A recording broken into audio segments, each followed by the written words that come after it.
Bismillahirrahmanirrahim. Assalamualaikum warahmatullahi wabarakatuh. My name is Rosikhatul Fadila, and then right now I would like to explain my material about semantic. 10 categories of semantic. The first one I would like to explain about deixis, lexical, politeness, ambiguity, metaphor, implicatur, speech arcs, semantic roles, presupposition, and reference. So the first one I would like to explain about deixis. What is deixis? Deixis menurut Jan Said adalah merupakan unsur bahasa yang referensinya bergantung pada konteks ujaran, khususnya pada siapa penutur, waktunya, dan tempat ujarannya.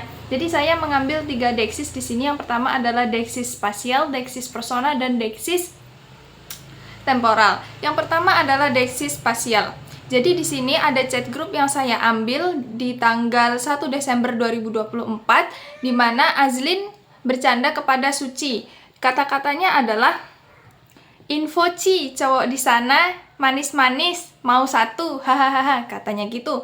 Kenapa ini menarik? Karena kata di sana tidak dilengkapi lokasinya kalau kita tidak membaca chat Suci dari awal. Nah, penggunaan deixis spasial di sana menyebabkan makna ujaran tadi tidak lengkap secara semantik. Nah, dapat diperbaiki menjadi infokan Ci, cowok di Bengkalis yang manis-manis, seperti itu.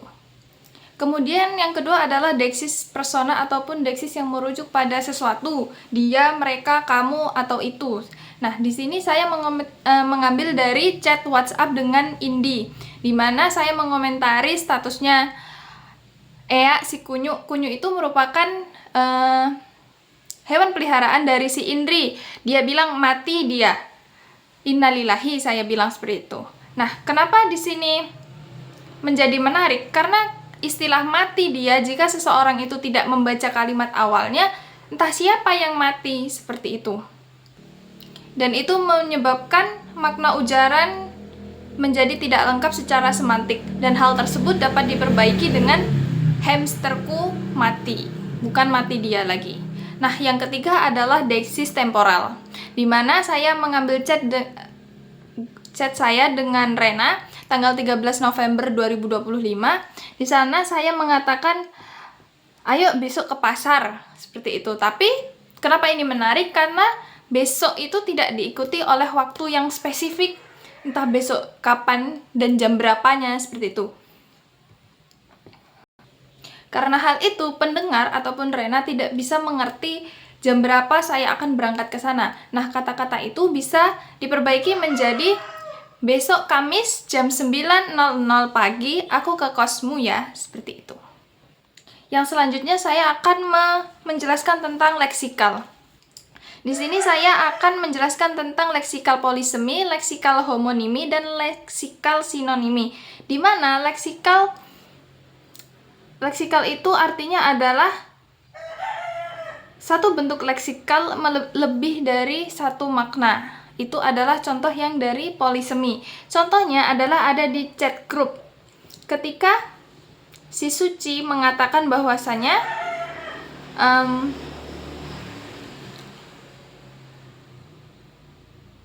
saya sudah keringat dingin, seperti itu. Kenapa ini menjadi menarik? Karena keringat dingin bisa diasumsikan sebagai seseorang yang demam ataupun sakit. Nah, hal tersebut tidak berlaku karena konteksnya dia berada di kelas. Dan ini menunjukkan bahwasannya ada satu kata namun berbeda makna. Nah, itu dapat diperbaiki dengan, aku panik banget kalau ditanya dosen. Seperti itu. Keringat dingin bisa diasumsikan kalau dia sedang panik. Kemudian adalah lexical relation homonimi,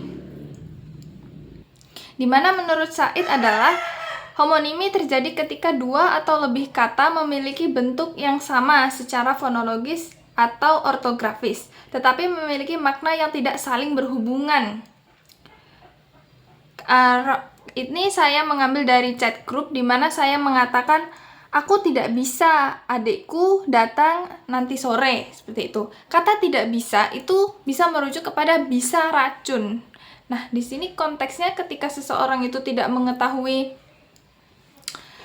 kata-kata sebelumnya akan terjadi sedikit kebingungan. Jadi kata-katanya bisa diubah dengan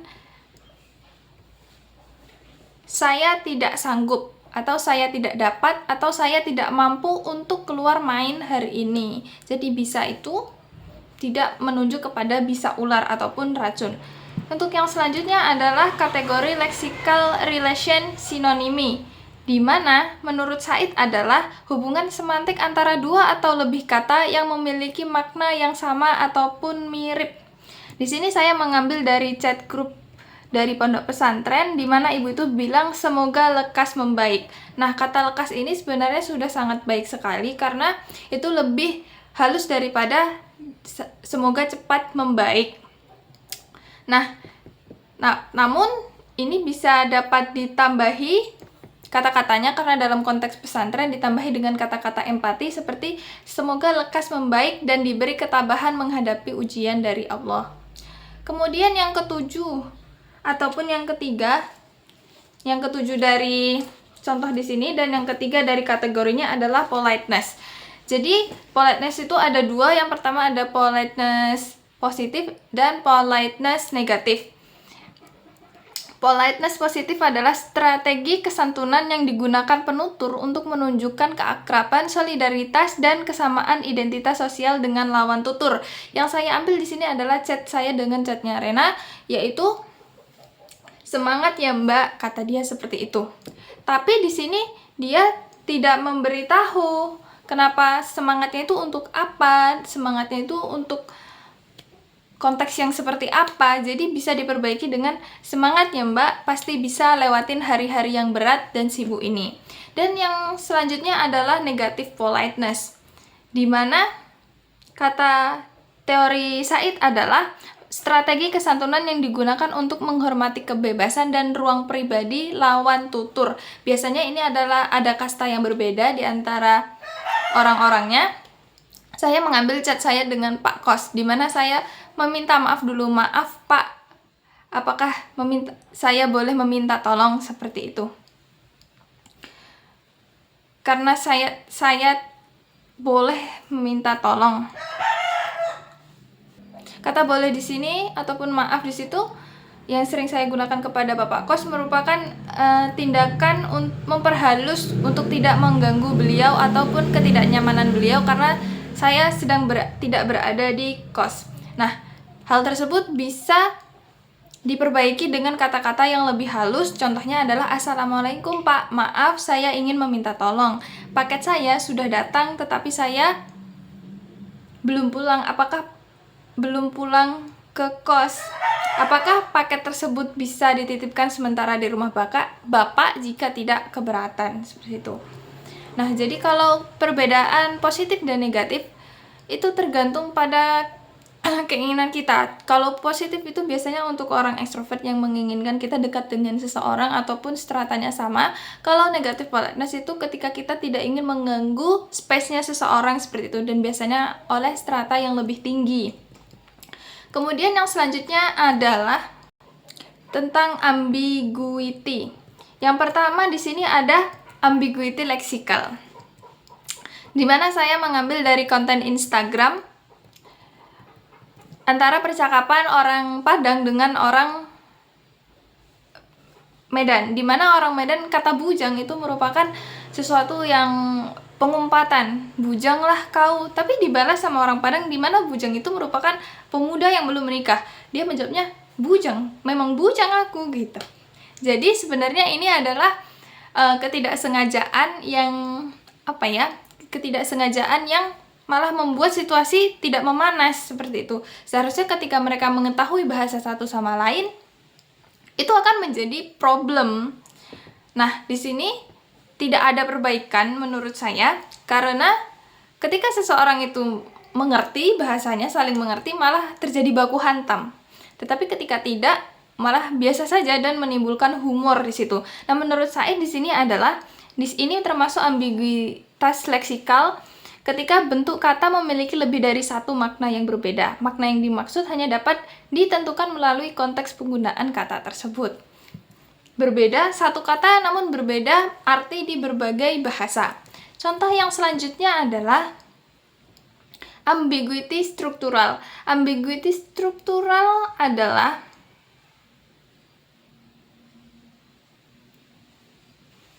menurut Said muncul akibat susunan sintaksis kalimat yang memungkinkan lebih dari satu struktur makna. Yang contoh saya ambil adalah dari konten Instagram.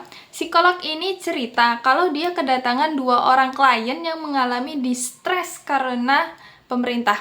Kenapa ini menarik? Karena jarang ada orang yang stres karena pemerintah. Biasanya itu merupakan mereka memiliki masalah karena masalah pribadi mereka, bukan karena pemerintah. Nah, di sini banyak sekali perbaikan dari kata-katanya agar tidak ambigu. Dan perbaikan yang saya ambil adalah psikolog ini menceritakan bahwa ia kedatangan 2 klien yang mengalami distress akibat kebijakan pemerintah tertentu. Jadi ada tiga kategori yang saya perbaiki di sini. Dan yang selanjutnya adalah metafor. Yang kelima adalah metafor. Metafor di sini ada 2, yaitu metafor linguistik dan metafor konseptual, di mana metafor linguistik adalah terjadi ketika suatu kata atau ungkapan digunakan untuk merujuk pada makna lain berdasarkan kemiripan tertentu. Nah, yang saya ambil adalah konten Instagram di mana MH Ainun Najib mengatakan, hampir pecah kepalaku oleh Indonesia, otakku remuk oleh praktek negaranya, darahku mendidih melihat pejabat-pejabatnya. Nah, di sini ada banyak sekali kata-katanya dan saya mengambil satu dari situ, yaitu pecah kepalaku, di mana pecah kepalaku tidak bisa dimaknakan secara literal. Bahwasanya itu pecah. Nah, karena di situ untuk memperkuat ekspresi emosional dalam puisi tersebut. Nah, perbaikannya tidak ada karena puisi itu nantinya hasil interpretasi tergantung pada pengalaman pendengarnya masing-masing. Kemudian yang kedua adalah konseptual metafor, di mana konseptual metafor adalah satu domain konseptual ke domain lain sehingga cara berpikir penutur dipengaruhi oleh metafora tersebut. Yang saya ambil di sini adalah satu kata-kata dari TikTok, katanya adalah love is scary. Nah, love is scary itu dimaknakan, kenapa dia membilangkan love is scary? Scary itu menurut dia itu apa gitu. Nah, scary menurut orang-orang itu berbeda-beda tiap orangnya. Nah, di sini saya perbaiki menjadi love makes people afraid of being hurt. Karena biasanya orang scary itu bisa takut sakit, bisa ketakutan karena hantu, seperti itu. Nah, bisa diperbaiki dengan kata love makes people afraid of being hurt. Jadi bisa diartikan ketika kita sudah ada rasa cinta, biasanya akan ada rasa sakit, seperti itu yang datang. Kemudian yang keenam adalah implikatur. Dan di sini ada 2 implikatur, ada konvensional dan konversasional. Implikatur konvensional adalah makna tersirat yang melekat pada kata atau ungkapan tertentu dan tidak bergantung pada konteks percakapan. Nah, di sini saya mengambil dari kata chat saya dengan teman saya, di mana kami membicarakan orang Medan, dan saya bilang biasanya orang Medan itu pintar, tetapi mereka agresif, dan saya bilang di situ adalah agresif tapi pintar. Nah, saya dan itu bisa diperbaiki agar rujukannya jelas menjadi orang Medan memiliki sifat agresif namun biasanya pintar, agar tidak salah kaprah kemana-mana. Kemudian data yang selanjutnya adalah data implikator konversasional, yang dimana menurut Said adalah percakapan muncul ketika penutur melanggar atau memanfaatkan prinsip kerjasama dalam percakapan. Saya mengambil chat di grup di mana Laila mengatakan sesuatu yang sama yang dikatakan Rosi, namun belum diungkapkan karena perasaan segan. Sebenarnya aku juga terpikir itu, tapi segan ngomongnya. Seperti itu. Nah, saya perbaiki menjadi aku terpikirkan suatu ide seperti itu, tetapi aku merasa sungkan untuk mengatakannya. Dan ini perbaikannya hanya bisa untuk diperhalus saja. Karena dalam konteks tadi penutur tidak menyebutkan secara eksplisit apa yang sebenarnya dipikirkan. Itulah kenapa dia menjadi implikatur. Yang selanjutnya adalah speech acts. Saya mengambil speech act di sini ada 3, ada declaration, directive, and expressive. Speech acts ini di mana suatu tindakan ujaran mengubah keadaan dunia secara langsung melalui kata-kata. Nah, contoh-contohnya itu biasanya adalah ketika dosen memberikan kita tugas. Nah, di sini saya ada declaration, directive, and expressive. Contohnya adalah dari Mem Nana yang menyuruh kami untuk wajib nonton. Itu adalah yang contoh direktif. Dimana ketika dosen bilang wajib nonton, sudah pasti kami menonton semua. Bahkan dengan kata-katanya yang cuman 2 kata seperti itu. Karena beliau itu mempunyai power dan dilakukan di saat yang tepat. Saat beliau mempunyai jabatan, tetapi agar tidak menimbulkan penafsiran yang kemana-mana, bisa dirubah menjadi mahasiswa kelas ini diwajibkan menonton video tersebut, seperti itu. Kemudian yang selanjutnya adalah semantic roles. Semantic roles di sini yang saya ambil ada 2, yaitu agent and patience. Di mana agent itu sebagai pelaku, patience itu sebagai yang diperlakukan. Saya akan menjelaskan tentang agent.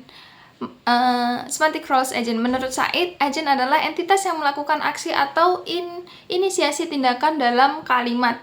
Contohnya yang adalah chat saya dengan Rena, di mana Rena bilang, aku tadi beli jasuke mbak, gitu. Dimana aku ini sebagai pelaksana ataupun entitas yang melakukan suatu perubahan dari jasuke tadi, jagung susu kedelai yang dari penjual tadi menjadi milik dia karena dia membeli, dia melakukan suatu tindakan yang mengubah sesuatu. Kemudian yang selanjutnya adalah presupposition. Dimana menurut saya adalah presupposition. Di sini saya menjelaskan eksistensial.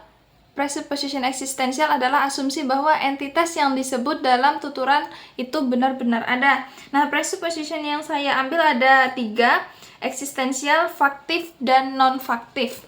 Itu tadi adalah penjelasan dari faktif. Contoh yang saya ambil adalah ketika Ita bilang, tahu gitu kita nonton ya, kayak gitu. Nah, kenapa ini menarik?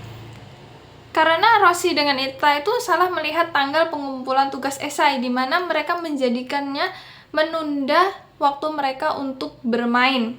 Tahu gitu kita nonton ya, gitu.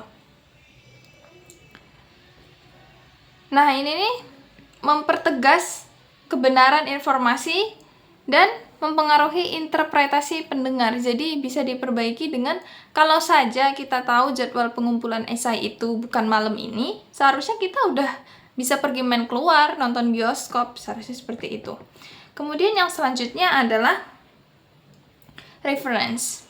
Ini adalah yang terakhir. Reference saya ambil ada 3, ada definite, indefinite, dan anapora. Nah, saya akan menjelaskan tentang reference definite. Itu adalah rujukan ke entitas yang telah dikenal ataupun spesifik dalam konteks. Contohnya adalah itu. Itu tapi pendengar dan pembicara sudah mengetahui itunya itu yang mana. Nah, saya mengambil chat saya dengan Arin tanggal 15 Desember 2025. Di mana dia menanyakan, Ros, kayak mana meet-nya itu, gitu. Kayak mana meet-nya? Meet yang mana? Meet-nya yang dimaksud adalah meet semester yang dilakukan oleh Mem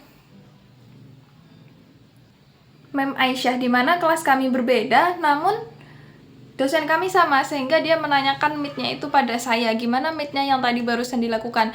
Meet-nya itu, kata itu, meet-nya itu, saya dengan Arin sudah mengetahuinya. Jadi, hal tersebut tidak membingungkan.